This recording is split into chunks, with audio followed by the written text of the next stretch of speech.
berikan kekuasaan kepada siapapun yang kau kehendaki, dan engkau cabut kekuasaan dari siapapun yang kau kehendaki. Engkau muliakan siapapun yang kau kehendaki, dan engkau hinakan siapapun yang kau kehendaki. Di tanganmu lah segala kebajikan, sesungguhnya engkau maha kuasa atas segala sesuatu. Hari ini, dengan segala kerendahan hati dan ketulusan, dan dengan penuh kesadaran, saya ingin sampaikan sebuah keputusan yang telah saya renungkan dengan sangat mendalam. Setelah berdoa, bermuhasabah, dan istikharah, saya memutuskan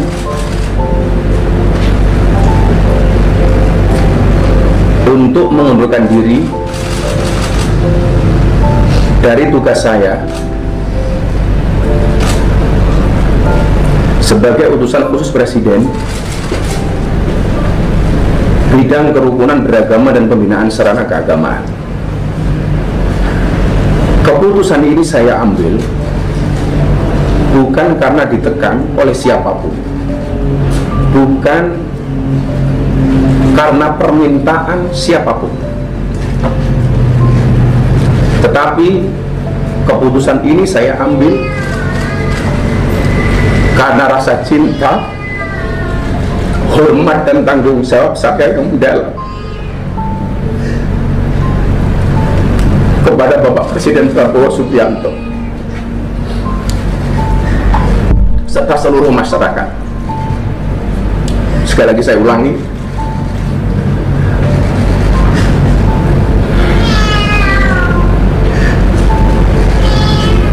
keputusan ini saya ambil bukan karena ditekan oleh siapapun, bukan karena permintaan siapapun, tapi semata-mata keputusan ini saya ambil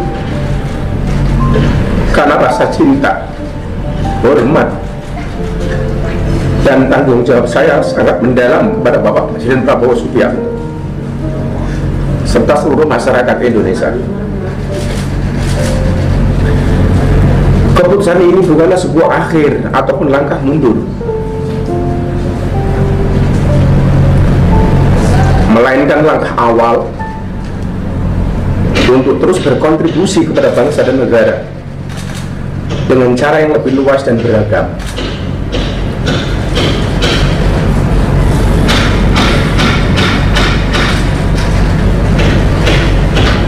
Seorang berjiwa kesatria pernah berkata, kalau jabatan itu hanyalah titipan sementara, karena itu adalah satu sarana untuk berbuat kebaikan. Oleh karena itu,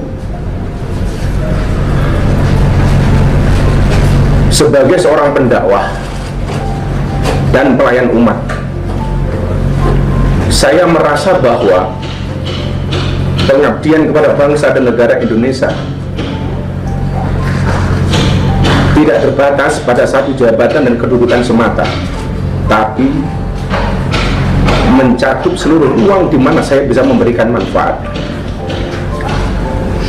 Kepada Bapak Presiden,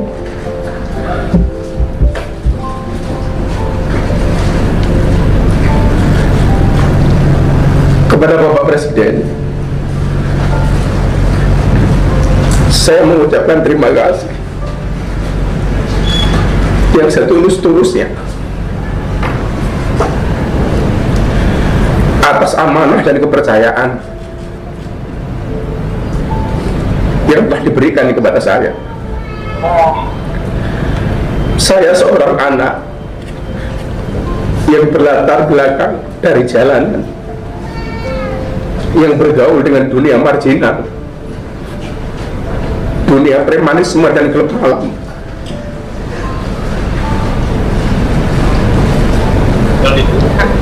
Telah diangkat derajat setinggi-tingginya oleh Bapak Presiden adalah anugerah yang luar biasa yang Allah berikan kepada saya. melalui perantara Bapak Presiden Prabowo Subianto. Saya mohon maaf kepada Bapak.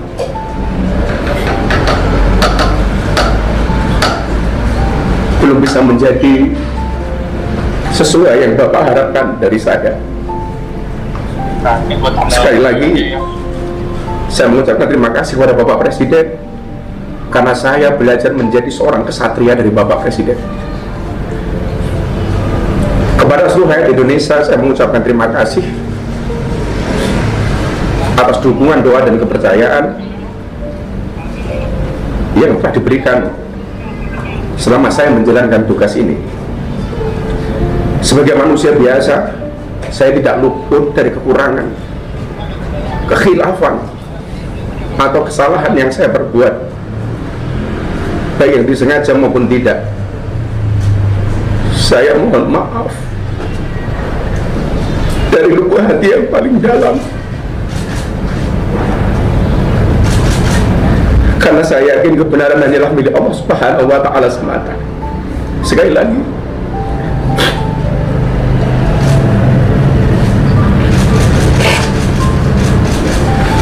saya mohon maaf dari lubuk hati yang paling dalam,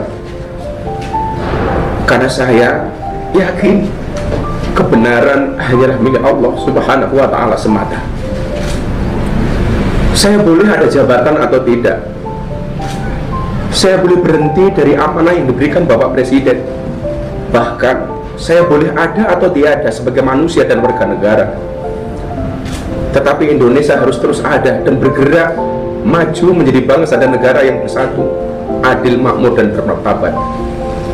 Apapun situasinya, bagaimanapun keadaannya, ke depan saya berkomitmen untuk terus belajar, hadir, berkontribusi, dan menjadi bagian dari solusi bagi negeri ini. Dalam kapasitas saya sebagai seorang pendakwah, saya akan tetap membawa pesan persatuan, toleransi, dan semangat kebangsaan, menjadikan keberagaman sebagai kekuatan dan bukan sebagai alasan untuk berpecah belah, justru sebagai energi bagi integrasi nasional yang diberi semangat oleh prinsip Bhinneka Tunggal Ika.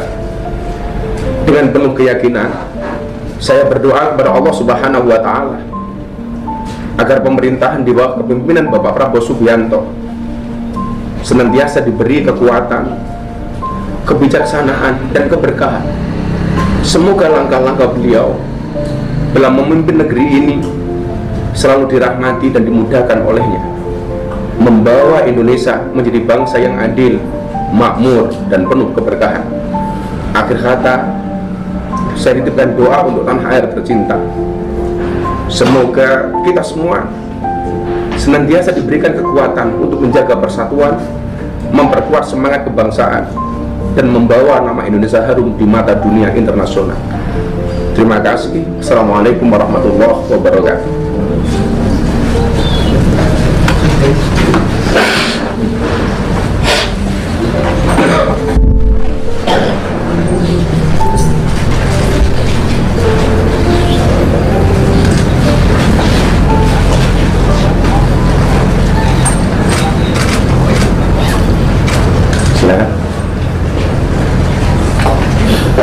Gus, apa setelah ini model dakwah Gus Miftah akan berubah dari yang sebelumnya dikenal oleh publik? Secara prinsip, semua orang punya gaya dakwah masing-masing, punya karakter masing-masing. Karakter itu tetap akan saya pertahankan, cuman dengan pemilihan kata dan diksi yang mungkin lebih berhati-hati. Karena mungkin saya kurang sadar bahwa saya hari ini lebih banyak dikenal orang, semua kamera menyorot ke saya, sehingga karakter dakwahnya mungkin tetap sama, tetapi dengan pemilihan diksi dan kalimat yang lebih santun. Gus, ini kan sorotan juga melebar kemana-mana, termasuk ke personal Gus, termasuk penggunaan jam tangan Gus yang disebut mewah terkait hal ini. Gus, mungkin ada tanggapannya? Saya diangkat menjadi pejabat baru 1,5 bulan. Artinya sampai hari ini pun saya belum menerima gaji dari negara. Alhamdulillah, saya belum menggunakan fasilitas negara, termasuk rumah dinas. Apa yang melekat dalam diri saya itu sudah ada jauh hari, termasuk tadi yang jenengan sampaikan, jam tangan. Artinya itu jelas bukan merupakan fasilitas dari negara, tapi barang lama yang sudah alhamdulillah Allah berikan kepada saya. Kalau saat ini apakah sudah berkomunikasi dengan Pak Prabowo? Saya belum berkomunikasi dengan beliau karena sekali lagi saya sampaikan tidak ada tekanan dari siapapun, tidak ada permintaan dari siapapun, tapi saya sudah berkomunikasi dengan Pak Seska. Pak Seska hanya menjawab keputusan ada di Gus, kembali ke keyakinan dan hati nurani Gus Miftah. Beliau tidak dalam rangka menyuruh atau menolak. Demikian. Kapan itu Gus? Semalam. Tapi kalau jujur boleh cerita, tanggal 16 November istri saya sudah menyampaikan ke saya, "Bah, saya sebenarnya nggak nyaman jadi istri Abah sebagai seorang pejabat. Saya lebih nyaman menjadi istri seorang Gus Miftah yang saya kenal di awal. Entah ini sebagai sebuah firasat atau apa, itu sudah istri saya sampaikan kepada saya tanggal 16 November ketika saya berada di Bali. Beliau telepon saya, dan mungkin ini jawaban dari itu semua. Gus, saat penyampaian sikap tadi Gus Miftah terlihat terharu. Itu karena apa Gus yang membuat? Yang membuat saya terharu bukan saya kehilangan jabatan, bahwa kepercayaan Pak Prabowo kepada saya sangat besar, yang notabene saya seorang dengan latar belakang anak jalanan yang bergaul dengan dunia premanisme, lokalisasi dan klub malam. Bahkan beliau memberikan kepercayaan itu kepada kita, kepada saya.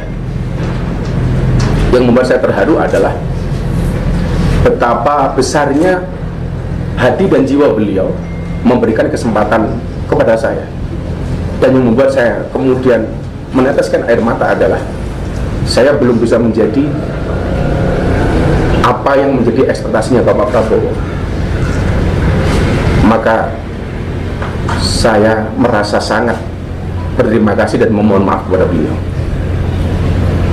Gus, di luar isu jam tangan kan juga ada kemudian untuk isu permasalahan penggunaan kata Gus di depan nama Gus Miftah, itu bagaimana? Saya pikir itu sudah soalan yang sangat-sangat lama dan bisa dicek di berbagai media yang mungkin tidak perlu saya jelaskan kembali. Terus ini kan video lama Gus juga viral yang dengan itu monggo saja, itu saya bisa berbuat apa?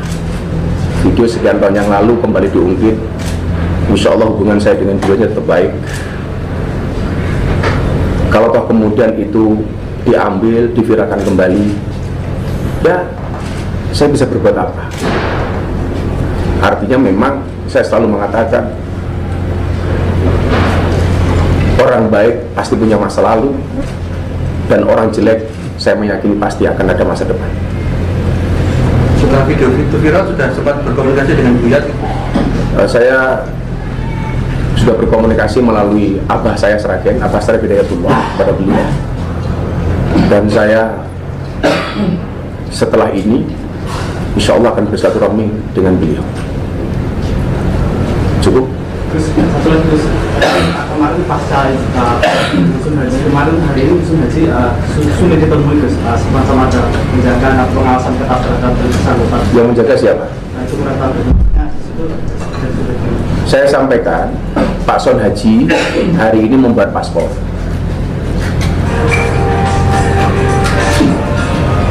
saat itu ada pertanyaan, Mas Son Haji mau berangkat umrohnya yang diambil dari siapa?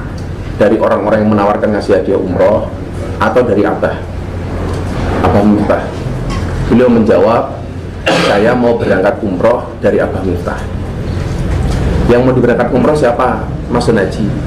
Abah yang mau berangkat haji, kalau berangkat umroh, kalau diizinkan, saya Son Haji, istri saya, ibu mertua saya, dan 2 anak saya. Maka hari ini Pak Son Haji membuat paspor di kantor imigrasi Yogyakarta. Beliau semalam hadir di pondok untuk persiapan pemberangkatan umroh, dan itu atas keinginan beliau pribadi, termasuk paket umroh dari siapa yang diambil ternyata beliau menghendaki dari saya. Ya alhamdulillah. Memang tidak ada sanggup pautnya dengan tidak ada sanggup pautnya. Ya kawan-kawan bisa menilai. Kawan-kawan bisa menilai bahwa beliau yang berkehendak untuk berangkat umroh dengan fasilitas dari saya. Satunya juga soal mau menghadap Presiden Prabowo kapan? Saya insya Allah minggu depan menghadap Presiden. Saya baru dijadwalkan oleh Pak Seskap.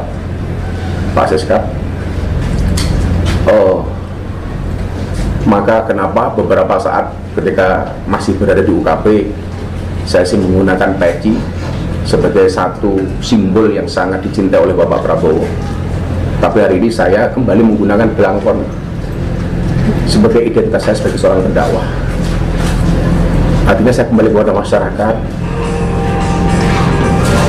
kembali ke pesantren, ya seperti dulu, nggak ada yang berubah. Mungkin begitu. Terima kasih.